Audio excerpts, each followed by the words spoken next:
Hello and welcome back, Math 8 Scholars. Today we're going to be talking about trend lines and predictions. So this is going to be found in lesson 14.2 of your textbook on page 441 and onwards. So here we go. We're going to go ahead and actually start into example number 1 because we've already done a similar exploration this week. So moving along here. All right, we're going to start off right here, like I mentioned, on example number 1. And we're going to use a skill that we've seen once before in December and January, so it's kind of been a while. But today we're going to actually calculate the equation of a trend line on a scatter plot. So in example number 1, we see the scatter plot and trend line shown, the relationship between the number of chapters and the number of pages for several books. So we're going to go ahead and write an equation for that trend line. In this particular example, you do not need to create the line of best fit yourself. You do not need to create that trend line because it has been provided for you here in the textbook. So what you want to do is when you're not provided with the trend line, you can go ahead and create one yourself. Again, you're trying to go through as many points as possible and having an equal amount of points above and below that line. In this example, I'm highlighting the 2 points that are probably best to use for this example. And if we zoom in here, this is point 17 and 170, and this bottom point, which is 5 and 50. And there are 3 crucial steps that we're going to need to find that equation. The first step is we're going to go ahead and calculate slope. The second step is we're going to go ahead and calculate the y-intercept. And the last step, the easiest step, is we're going to put it back together and rewrite it in slope-intercept form, y equals mx plus b. Okay, so here we go. So the first step of example number 1 is to go ahead and set up our slope formula. We're taking our second y value and subtracting from it our first y value and dividing that by, again, the difference of our x values. So for the numerator, I'm going to go ahead and substitute in my first value, which is 170, and I'm going to subtract from it 50, or my first y value. In the denominator, we have our second x value, which is 17, and I'm subtracting from that 5. Okay, when you actually find the difference of those two, so we have 150 minus, 170 rather, minus 50, which is going to give us a difference of 120, and the difference of 17 and 5 is 12. Okay, and 120 divided by 12 can also be simplified, so we can go ahead and simplify that, and its final answer would be 10. So I'm actually going to put that arrow there. So once again, we call this our slope, or we can also call this rate of change. In the context of this problem, the math story that it's saying is that there are 10 pages within every chapter here, roughly. Okay, so the next thing here is we're going to calculate our b value, or our y-intercept. So the way that we're going to do that is we're going to substitute rather in all values that we know. So for instance, I know a y value. According to this graph, I can substitute in either this y value of 50 or the second y value of 170. I'm going to go ahead and choose a smaller amount. So I'm going to go ahead and substitute in 50 for y. I know the m, or the slope. We just worked so hard to calculate it. That's 10. And then the x value, you have to use the x value that's associated with whatever y value that you chose. And in this case, that would be 50. And I'm going to solve for b, which is our y-intercept, as we know. Okay, simplifying this one more step here, our equation should read 50 equals 50 plus b. Okay, I'm going to go ahead and solve this equation here, and 0 is equal to b.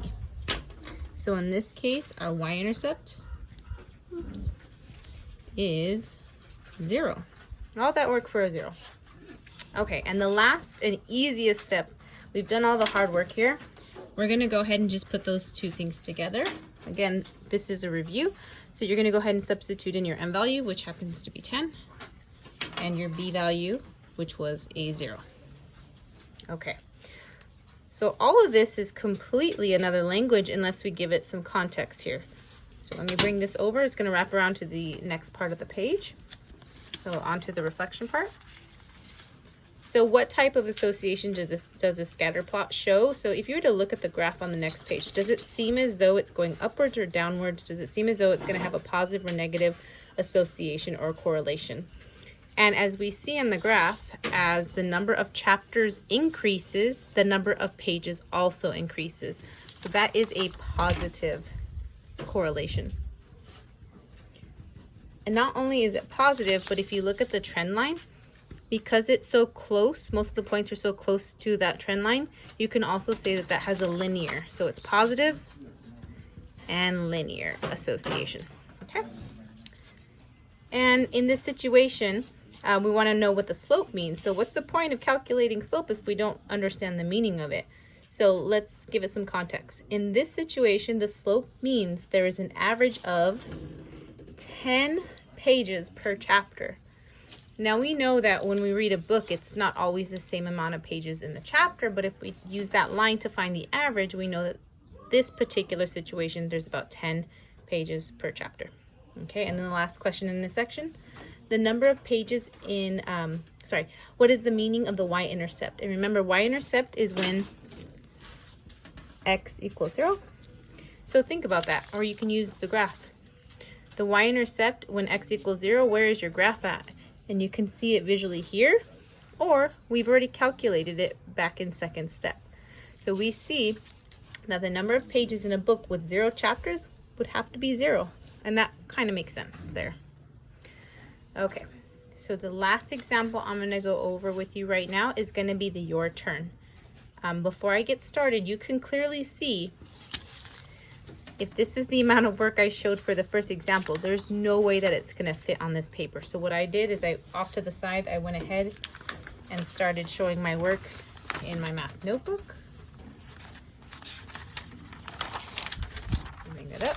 So from this point forward, I'm going to be going on to my my math notebook, but please keep in mind I'm doing the your turn number 6 on page 443. I also took a moment to go ahead and pre-identify points that are friendly. That's not actually a math term, but that's my term. So this point right here looks kind of friendly on this graph. I see that x here is 10. And when x is 10, when the number of rainy days is 10, it seems as though there are 9 number of umbrellas, 9 in this case, okay? And then this next point down here also seemed like a pretty friendly point, 0, 0. So that makes sense. When there are no rainy days, you do not need umbrellas, okay? And once again, the goal here is to create the slope-intercept form, and I'm going to go ahead and do that on my next paper. So once again, I decided to use the points 10 and 9 and 0 and 0. You can technically use any 2 points that you want, but those seem the most friendliest for me, so that's what I'm going to go ahead and use. And moving forward, let's go ahead. Remember, our formula is the change in y's over the change of x's. Okay, substituting in, we have a 9 we could use, and we have a 0 we could use. We have a 10 and a 0. So finding the difference of those, 9 minus 0 is 9, and 10 minus 0 is 10. And so 9/10 is our slope, and yet another way we can write it is 0.9, or 0 and 9/10. That is also our slope in this particular problem, okay? And the worst is over. Second step, once again, you're going to find the y-intercept of the trend line. We have our slope-intercept form. And remember, here for the y and x, you can pick any 2 points you want. You could pick the 2 points, one of the 2 points that you used here in the example, or you can go on your graph and pick any 2 points that seem appropriate. So I'm going to go ahead and use, I'm going to use 0, 0. So if I substitute in the 0 for y, if I substitute in the slope, or the m, that we just calculated, and if I substitute in the x value, which was also 0 here, I'm going to multiply that by 0. We're going to go ahead and solve for our b, or y-intercept. Okay, so here we go. 9/10 times 0, or any number multiplied by 0, is always 0. Okay, and then we have, of course, our b value. Now, I don't even need to finish solving this equation. 0 plus what number is equal to 0? Well, the only thing that's going to satisfy this equation is 0. Okay, and again, all that work for a lousy 0. Intercept. Okay, so once again, we are now done. The third and final step is to put it all together. So I know in the end, my answer should look like y equals mx plus b. So let's go ahead and substitute in our slope, 9/10. And the b value, once again, in this case, it's not always 0, but in this case, it was 0. So this is our final equation that represents the trend line in example number 6. So I'm going to go ahead and transfer that one more time. So it's 0. And that is that. Okay. So I'm going to go ahead and hit pause here. And then in just a bit, I'm going to have you watch the second video on making predictions about interpolation and extrapolation.